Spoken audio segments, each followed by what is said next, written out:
पूरी दुनिया का बेवकूफ बनाने की कोशिश की गई। ये आज सारी दुनिया ने देख लिया। जो हमारा मेन स्ट्रीम मीडिया है, मेन स्ट्रीम मीडिया को सिर्फ मिर्च और मसाला चाहिए, ना सच्चाई का पता लगाने की कोई कोशिश है, ना ही असलियत का पता लगाने की कोशिश है, ना गहराई में जाने की कोशिश है, और ना ही किसी प्रकार की ये कोशिश की गई है कि सच्चाई क्या है, उसको तोड़ मरोड़ करके प्लांट करके क्या दिखाया गया है, क्या साजिश रची गई है, किस किस का क्या रोल प्ले गया किया गया, किसी को कोई मतलब नहीं। सबको मिर्च मसाला चाहिए अपने अपने चैनल्स को चलाने के लिए, टीआरपी को बढ़ाने के लिए, ब्रेकिंग न्यूज देने के लिए, और वो इस प्रकार दौड़ पड़ते हैं जैसे कोई स्टेशन से रेल छूटी जा रही है और अगर वो खबर ना चलाई तो उनकी टीआरपी जो है खत्म हो जाएगी। ये सब किया जा रहा है। दोस्तों, मैं आपको पूरी दुनिया को बताना चाहूंगा कि ये जो एपिसोड है, ये एपिसोड पूरा पूरा प्लांटेड है। जो हमने अपने लेवल पे इंक्वायरी की है, जो हमें पता चला है, जहां तक हम पहुंचे हैं, हम इस देश में मैं पानीपत में हूं, मेरा बेस पानीपत है। तो पानीपत से हमने एक नारा दिया था पूरी दुनिया को कि बेटी बचाओ और बेटी पढ़ाओ। उसका मकसद ये था कि कोख के अंदर बेटी को ना मारा जाए और उसके पैदा होने से पहले ये अल्ट्रासाउंड के जरिए से ये पता ना लगाया जाए कि बेटी है तो उसको पेट में, उसको कोख में खत्म कर दो या उसको मार दो, और बेटा है तो उसको पैदा होने दो। तो हमने पूरे भारत को नहीं, पूरे विश्व को पानीपत से ये नारा दिया था कि बेटी बचाएंगे भी कोख में और बेटी पढ़ाएंगे। हम एक मासूम बच्चा इस दुनिया में आया है बेटी के रूप में, हम उसके खिलाफ बिल्कुल भी नहीं थे, ना है ना होंगे। लेकिन वो बच्चा किस कोख से पैदा हुआ और किस कोख से पैदा होने के बाद उस बच्चे को कहां जाके प्लांट कर दिया गया, इसका जिम्मेदार सीधे सीधे उस बच्चे की मां है जिसने ये प्लांट करने की कोशिश की है, उस बच्चे का बाप है जिसने ये इसको प्लांट करने की कोशिश की गई है। क्योंकि हमने उनके बिल्कुल पास के लोगों से, बिल्कुल नजदीक के लोगों से यह पता किया है कि कोई भी एक बच्चा पैदा हुआ, उन्हीं के परिवार में पैदा हुआ, 2-3 दिन, 1-2 दिन पहले पैदा हुआ, उस बच्चे को छुपाया गया, उस बच्चे को किसी को दिखाया नहीं गया और उसको प्लांट करके दिखा दिया गया कि ये बच्चा फला फला जो है उसका पैदा हुआ है। सारी दुनिया को पागल बनाने के लिए, सारी दुनिया को बेवकूफ बनाने के लिए, और सारी दुनिया को सिर्फ नागरिकता के चक्कर में। अरे अगर 20 बच्चे भी दूसरे से पैदा करा के तुम प्लांट कर लोगे ना, 20 बच्चे, 10 बच्चे भी पैदा कर लोगे, 10 लड़के और 10 लड़कियां भी पैदा कर लोगे ना, तब भी तुम्हें भारत की नागरिकता नहीं मिलेगी, नहीं मिलेगी, नहीं मिलेगी। यह मेरा वादा है आपको। भारत की नागरिकता को किसी भी कीमत और किसी भी कीमत में और किसी भी सूरत में जो है वो आपको नहीं मिलेगी, नहीं मिलेगी, नहीं मिलेगी।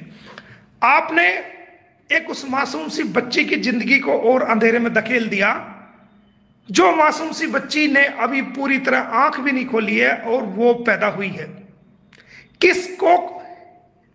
ये बच्ची का कसूर नहीं है, उस बेटी का कसूर नहीं है जो पैदा हुई है, बल्कि उस मां का कसूर है जिसने पैदा करके ये प्लांट कराई है। वो कैसी मां है रे, जिसने अपनी बच्ची को 9 महीने पेट में रखा, और एक ऐसी इंसान को जो खुद अपने बच्चों की नहीं हुई, खुद अपने पति की नहीं हुई, अपने देश की नहीं हुई, अपनी बहन की नहीं हुई, अपनी बेटी की नहीं हुई, अपने पूरे रिश्तेदारों की नहीं हुई, उसको प्लांट करके उसको सौंप दिया वो बच्चा, जिसने 4 बच्चों की जिंदगी को पहले ही अंधेरे में झोंक दिया, उनकी लाइफ को स्पॉइल कर दिया। एजुकेशन लाइन से भी उनकी लाइफ को स्पॉइल कर दिया। उनके जीवन में जो निखार आने थे, जो पढ़ना था, लिखना था, आगे बढ़ना था, वो सारा उनको उन 4 बच्चों की स्पॉइल कर दिया।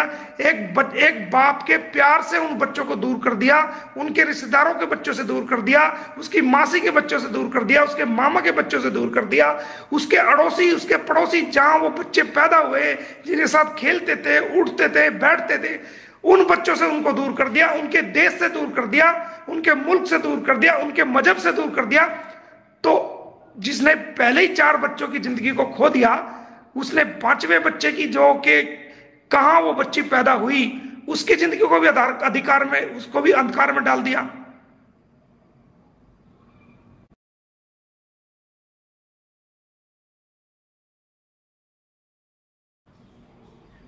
कितने कैरेक्टर्स को शामिल कर दिया उसके अंदर। उसमें नर्सों को भी शामिल कर दिया, डॉक्टरों को भी शामिल कर दिया, पड़ोसियों को भी शामिल कर दिया, मीडिया वालों को भी शामिल कर दिया, अड़ोसियों पड़ोसियों को भी, रिश्तेदारों को भी, सब लोगों को तुमने शामिल कर दिया। सब लोगों को पाप का भागीदार तुम लोगों ने कर दिया, सब लोगों को। सिर्फ अपने आप को दिखाने के लिए कि नहीं ये ऐसा हुआ, जबकि ये इम्पॉसिबल है, ऐसा है ही नहीं। हमने गहरे लेवल से इंक्वायरी करी है, गहरे लेवल से, बिल्कुल ऐसे लेवल से इंक्वायरी करी है जो इंसान 24 घंटे इनके घर आता है, जाता है। ऐसे इंसान से हमने एक से नहीं, कई लोगों से वेरीफाई किया है।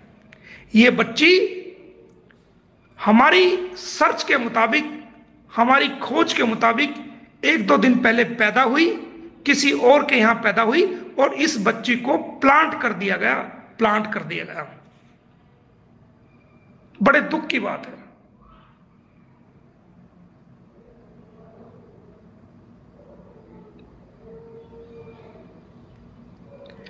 बहुत ही दुख की बात है ये। और देखो चालाकी कितनी बड़ी की गई। ये कहा गया कि बच्ची जो है वो जो बच्ची पैदा हुई, वो बच्ची नॉर्मल डिलीवरी हुई, ताकि कल को अगर कोई जांच होने लगे तो वो ये कह सके कि जी बच्ची जो है नॉर्मल डिलीवरी से हुई। इस एज में आके 40-45 साल की, या 35 से 38 या 40 साल की उम्र में आके 4 बच्चे जहां ऑलरेडी पैदा हो गए हों, तो नॉर्मल डिलीवरी का तो सवाल ही पैदा नहीं होता। अगर प्लांट ही कर रहे थे तो सिजेरियन जो ऑपरेशन से बच्चा पैदा होता है वो दिखाते ना, उसमें टाके भी आते, ऑपरेशन भी होता, उसकी रिपोर्ट भी आती, उसके फोटो खिंचा, जैसे दिखा रहे हो ना उसके फोटो, उसके दिखाते, पता लगता। पेट जब कटता ना, ऑपरेशन होता, तब पता लगता।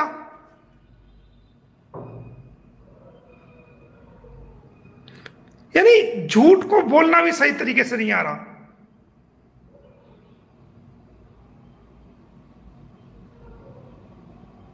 और पूरी दुनिया को बेवकूफ बनाने की कोशिश।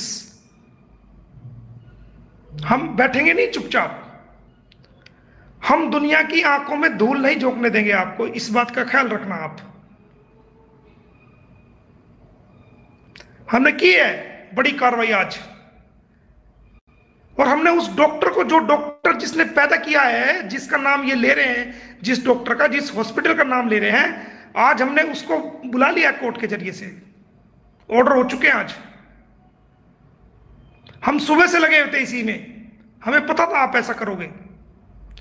उस डॉक्टर को भी हमने कोर्ट में तलब कर लिया। कल अपनी कम्युनिटी पोस्ट पे उसके ऑर्डर आपको हम पोस्ट कर देंगे कि कोर्ट ने उसको भी तलब कर लिया है, उस डॉक्टर को भी, along with the all treatment record. Seema Haider का सभी ट्रीटमेंट रिकॉर्ड, ऑपरेशन हुआ, कब कब एडमिट हुई, कब कब हुआ, क्या क्या दवाई दी गई, कैसे हुआ, किस तरह हुआ, हम पूछेंगे ना उस डॉक्टर से। हम पूछेंगे कोर्ट में बुला करके कि डिलीवरी कैसे प्लांट होती है, कैसे ओरिजिनल होती है, और इसमें कैसे हुई और क्या हुआ।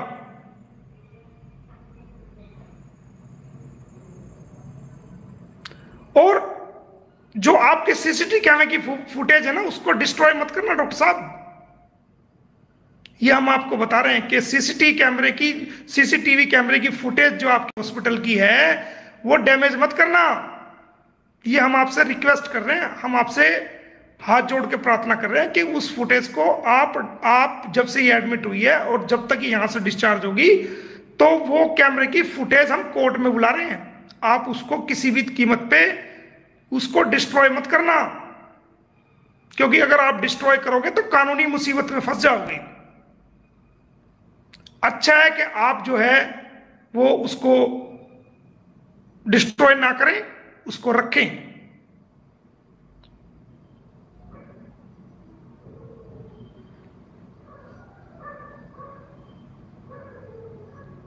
अरे यार, इससे बड़ी दुख की बात क्या हो सकती है कि आप बिना एक व्यक्ति से जिसके आप निकाह में हैं, जिसकी आप पत्नी है मूल रूप से, जो आपका पति है, जो आपके पासपोर्ट में पति है, आपके वीजे में आपका पति है, आपके एनआईसी में पति है, सारे डॉक्यूमेंट्स में आपका पति है, उससे बिना तलाक लिए हुए आप एक गैर मर्द के साथ इलीगल रिलेशन में रह रही हैं और उसको दिखा रही हैं, उसको प्लांट करके दिखा रही हैं कि ये मैं उसका बच्चा पैदा कर रही हूं। ये एक सोची समझी साजिश, गुलाम हैदर को नीचा दिखाने वाली साजिश है, कानून को गच्चा देने वाली साजिश है। लेकिन हम कानून को गच्चा देने नहीं देंगे। इसमें गुलाम हैदर या उसका परिवार या जो कानूनी लड़ाई लड़ रहे हैं वो नीचा नहीं हुए, इसमें आप खुद नीचे हुए हो। पूरी दुनिया के अंदर आज जो है वो आपको शर्मसार होना पड़ा है। आप तलाक लेके आ जाती, कोई दिक्कत नहीं थी। आप तलाक लेके आती, वीजा लेके आती, शादी करती, बच्चे पैदा करती, तो ये पूरा देश नहीं, पूरी दुनिया के लोग आपके साथ खड़े होते, तालियां बजाते, आपको मुबारकबाद देते। लेकिन आपने बिना ही तलाक लिए, बिना ही एक अपने पति से लीगली तलाक लिए, इलीगल तरीके से भारत में आकर के और ये प्लांट करने की कोशिश, और इस कोशिश में भी बड़े बड़े लोग शामिल। लेकिन हम आपकी सच्चाई को दुनिया के सामने लाएंगे, इसमें बड़े लेवल की इंक्वायरी कराएंगे, इसमें डीएनए टेस्ट भी हम आपका कराएंगे, उस बच्चे का भी के मैच से उसका डीएनए टेस्ट हम कराएंगे कोर्ट के जरिए से, और हम ये सच्चाई पूरी दुनिया के सामने लाके रहेंगे। हम आपके इस नाटक को ज्यादा देर तक चलने नहीं देंगे। आज हमने करी है कार्रवाई। जिस हॉस्पिटल में आप भर्ती थी उस डॉक्टर को हमने बुला लिया है, सारे रिकॉर्ड के साथ बुला लिया। कल उसके ऑर्डर हम अपनी कमेटी पे लगा देंगे। आप देख सकते हैं उस डॉक्टर को सारा रिकॉर्ड लेकर हमने कोर्ट में बुला लिया है। हमने बुला लिया नेत्रपाल को, हमने बुला लिया उनकी वाइफ को, रीटा रीमा जो भी है, हमने बुला लिया अंजलि को, उन 3 लोगों को भी हमने कोर्ट में बुला लिया है। पूछेंगे हम, निकालेंगे सच्चाई आपके अंदर से ही, जो सच्चाई है।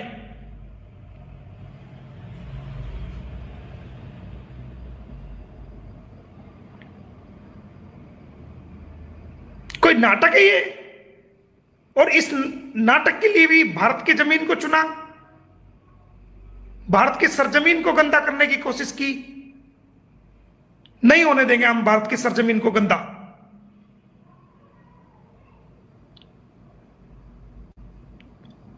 और नहीं चलने देंगे आपका ये नाटक। और आखिरी दम तक आप क्या लगा रहे हैं कि आप ये प्लांटेड करके और ये दिखाएंगे कि बच्चा पैदा हो गया, बिना तलाक लिए ये कर लिया, वैलिड हो गया, फला हो गया। आप हम चुप बैठ जाएंगे?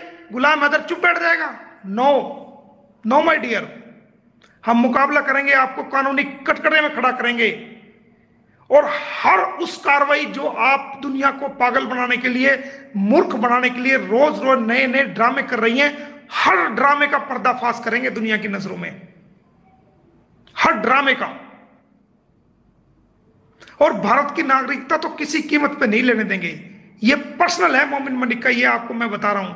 ये वादा है मेरा कि किसी कीमत पे भारत की सरजमीन की आपको नागरिकता नहीं लेने देंगे, किसी सूरत और किसी कीमत पे भी। चाहे आप 10 बच्चे और पैदा कर ले इलीगल तरीके से।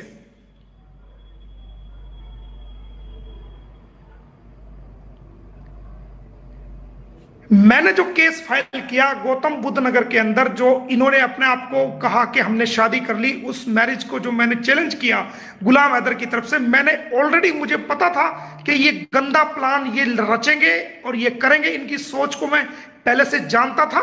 उस केस के अंदर मैंने साफ तौर से पहले ही लिख दिया था कि इन दोनों की इलीगल कस्टडी और इलीगल कंपनी से जो अगर किसी वजह से कोई औलाद पैदा भी हो जाए तो वो अवैध संतान करार दी जाए, इलिजिमेट उसको करार दिया जाए, अवैध संतान।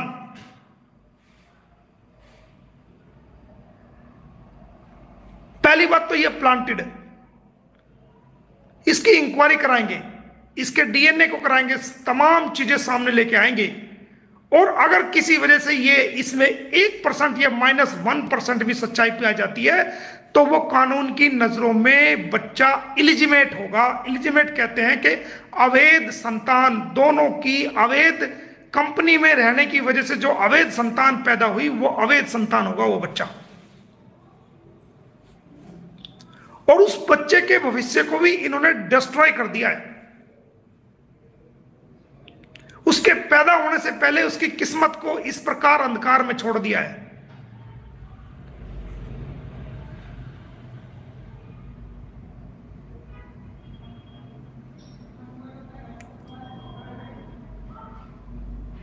यह बच्चा इनके आसपास जो हमने पता लगाया है, इनकी फैमिली के इर्द गिर्द परिवार के किसी सदस्य के यहां आसपास कहीं पर पैदा हुआ है जिसको कि प्लांट किया गया है। ऐसा हमने अपनी जानकारी जो जुटाई है उसमें जो हमें पुख्ता पता चला है वो हम आपको बता रहे हैं।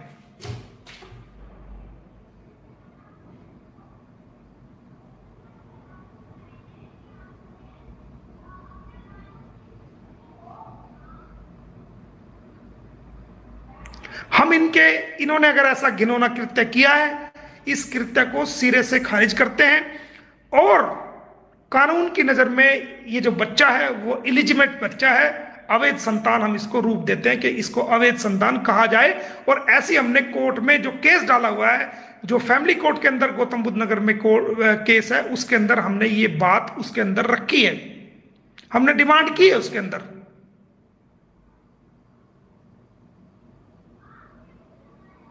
और वो लाइन मैं कम्युनिटी पे लगा सकता हूं, कोई लेना चाहे तो उसको मैं फॉरवर्ड भी कर सकता हूं। तो उनकी इन कार्रवाई से किसी भी को उदास होने की जरूरत नहीं, हताश होने की जरूरत नहीं, घबराने की जरूरत नहीं, निराशा होने की जरूरत नहीं। ये सारा किया हुआ एक प्लांटेड वर्क है।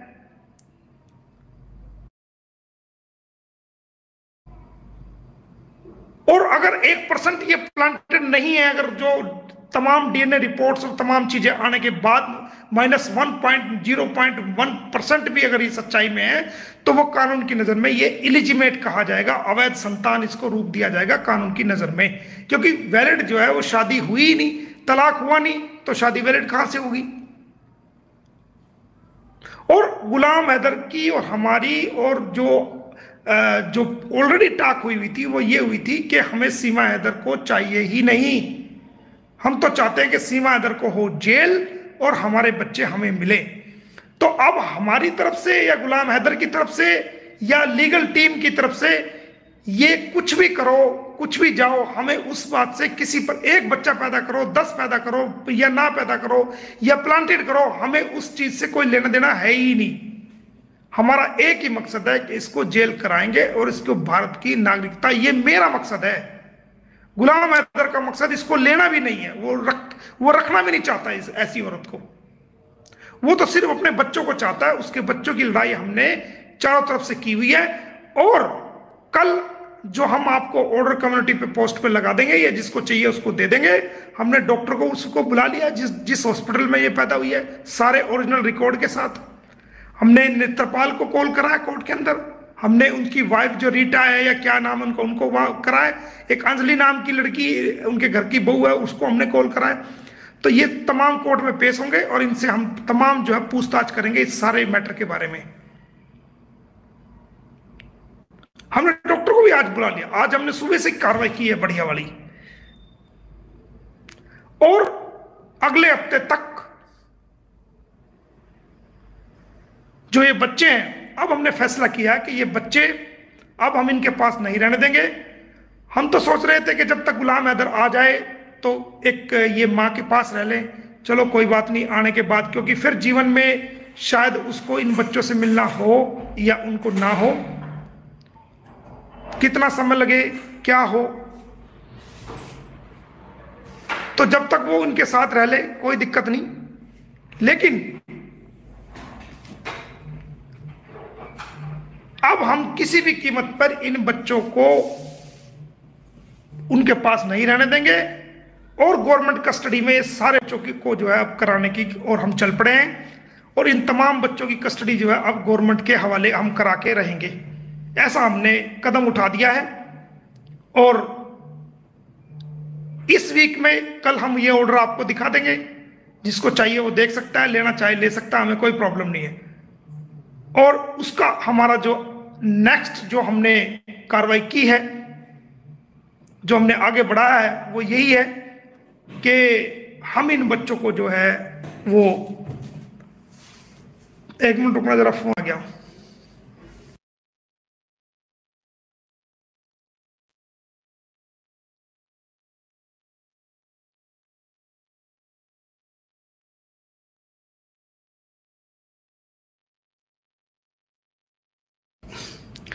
तो अगले हफ्ते तक, इस हफ्ते की सारी कार्रवाई ये है कि हमने नेत्रपाल, अंजलि, उसकी रीटा, उनको सबको बुलाया है ताकि उनसे तमाम पूछताछ बच्चों के बारे में की जाए और वो कोर्ट के अंदर हमारा एक सबूत बने, इन पे कार्रवाई भी हो। और अगले हफ्ते हम इन बच्चों को गवर्नमेंट कस्टडी में लेने की तरफ हम चल पड़े हैं। और अब हम और वेट नहीं करेंगे और ना ही सीमा हैदर के पास इन बच्चों को अब रहने देंगे। गवर्नमेंट कस्टडी के अंदर हम जो है अब इन बच्चों को रखवाएंगे, ये हमने फैसला लिया है। और ऐसा उम्मीद करते हैं कि हम इसमें कामयाब होंगे, आपकी दुआएं रंग लाएंगी।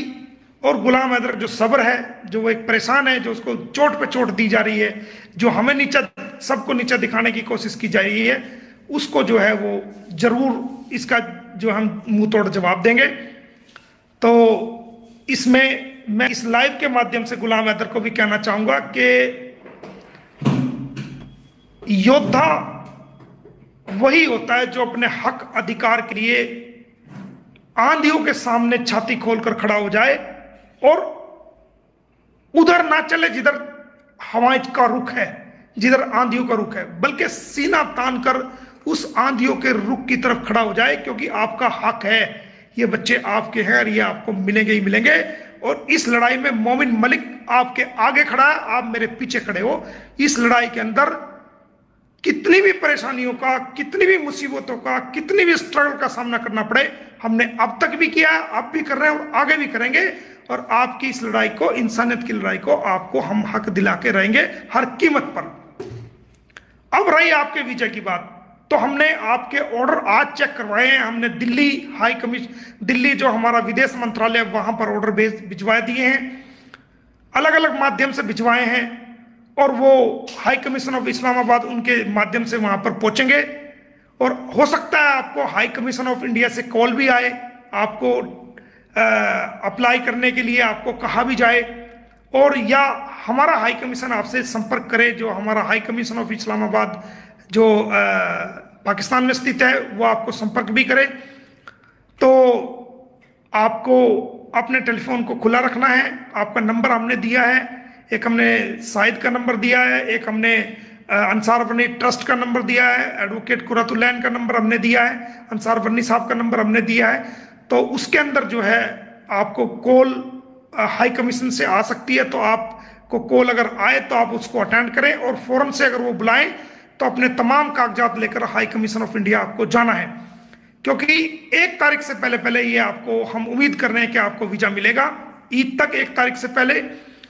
और अगर फिर भी कोई कमी रहती है तो मोमिन मलिक खुद ईद के बाद पाकिस्तान आ रहा है, इस्लामाबाद आपको लेने के लिए। ये आपको बता रहा हूं, मैं खुद आ रहा हूं इस्लामाबाद। 1 तारीख तक का वेट है कि अगर आपको वीजा आसानी से मिल जाता है, क्योंकि दिल्ली से जो ऑर्डर जाने हैं वो वहां पर पहुंचने हैं।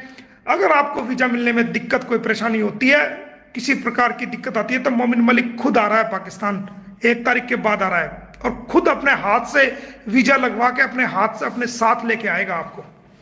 ये आपको वादा कर रहा है ये। लेकिन उसके लिए आपको धैर्य रखना पड़ेगा, पेशेंस बना के रखना पड़ेगा।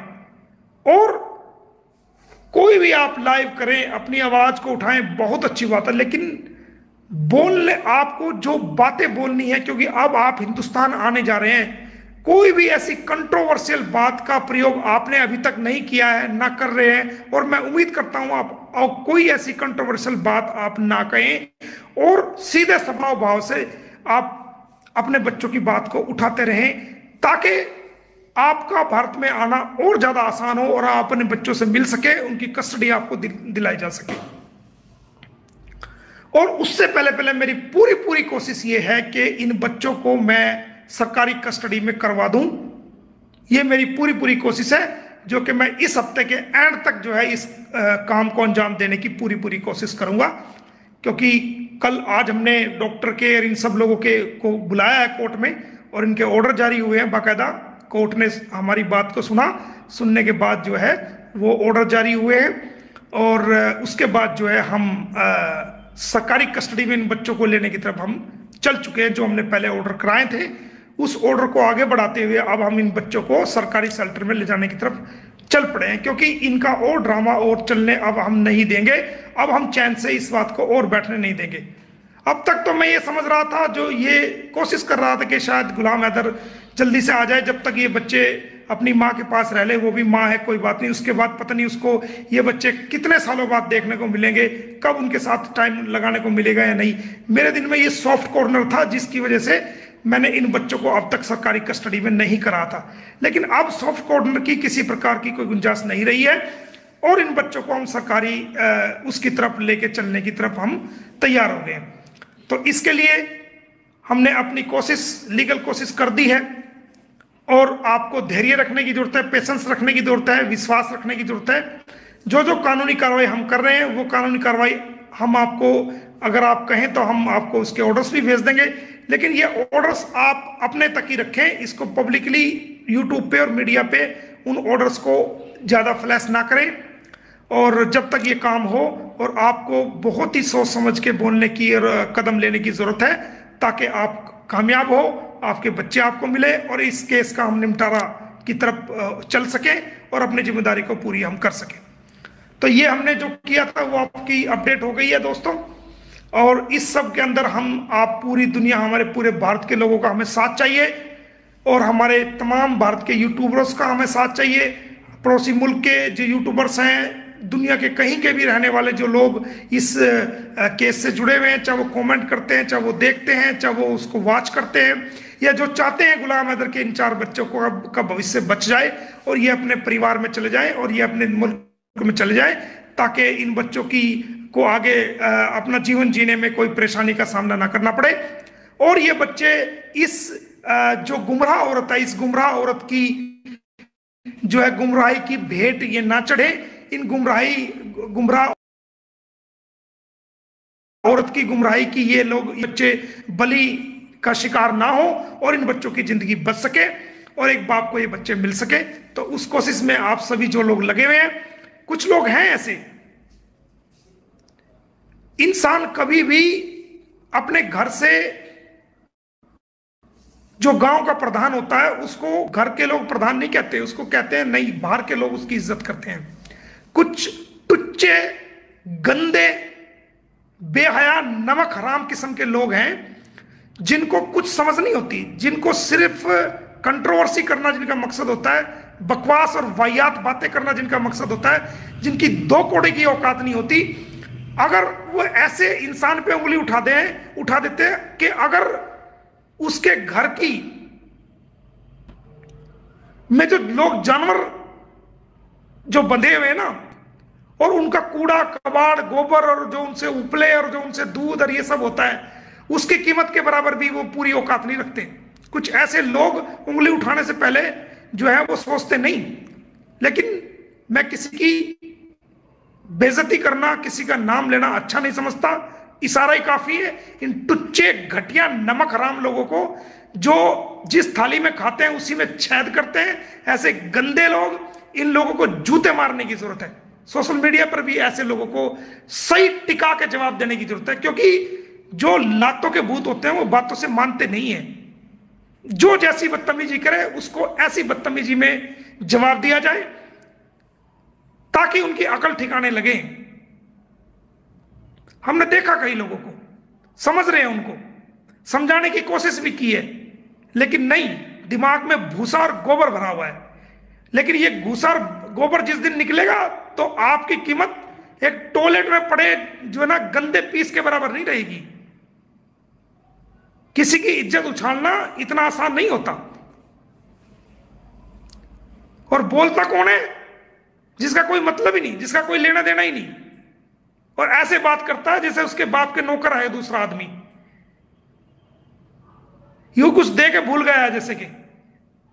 तो ऐसे नमक हराम नाजायज औलाद को कहूंगा तो मैं, तो गंदे लोगों को जो है सबक सिखाने की जरूरत है। और दोबारा अगर ऐसा नोटिस में मेरे आ गया ना तो ऐसी धुलाई करूंगा कि जिंदगी में याद रखोगे, घर में मुंह दिखाने के काबिल नहीं रहोगे। तो ऐसे गंदे लोगों की तरफ कोई भी है, चाहे वो जो नेगेटिव बात फैलाए, उसकी तरफ कोई ध्यान देने की जरूरत नहीं है। और मुकाबला करेंगे, मुसीबत परेशानी किसी प्रकार की हो, किसी लेवल की हो, डरते नहीं हम, चाहे बड़ी हो छोटी हो, किसी प्रकार की हो, डट के मुकाबला करेंगे और जवाब देंगे और जीतेंगे, और कानूनी रूप से जीतेंगे, और इंसानियत को हारने नहीं देंगे, इंसानियत को नीचा नहीं होने देंगे, इंसानियत को कभी शर्मिंदा नहीं होने देंगे। तो दोस्तों, हमने जो कार्रवाई की थी वो आप सबको बताई है। किसी भी एक सिंगल आदमी को भी ना परेशान होने की जरूरत है, ना घबराने की जरूरत है, ना हौसला तोड़ने की जरूरत है। ये सब प्लांटेड है जो अब तक हमारी खोज में पता चला है, और आने वाले समय में हम इसको बिल्कुल इसकी बाल की खाल उतार करके सारी दुनिया के सामने इसका सच लेके आएंगे। इसके लिए हमें चाहे कुछ भी करना पड़े। आप सबका साथ चाहिए, आप सबका जो है ना ये जो बुलंद आवाज चाहिए, और जायज तरीके से, लीगल तरीके से, इंसानियत के नाते, सच्चाई के साथ आप सबका साथ चाहिए। तो इन सब बातों के लिए आप सभी का धन्यवाद कि आप सभी आए, आपने हमें सुना, अपनी बातों को रखा। आज मैं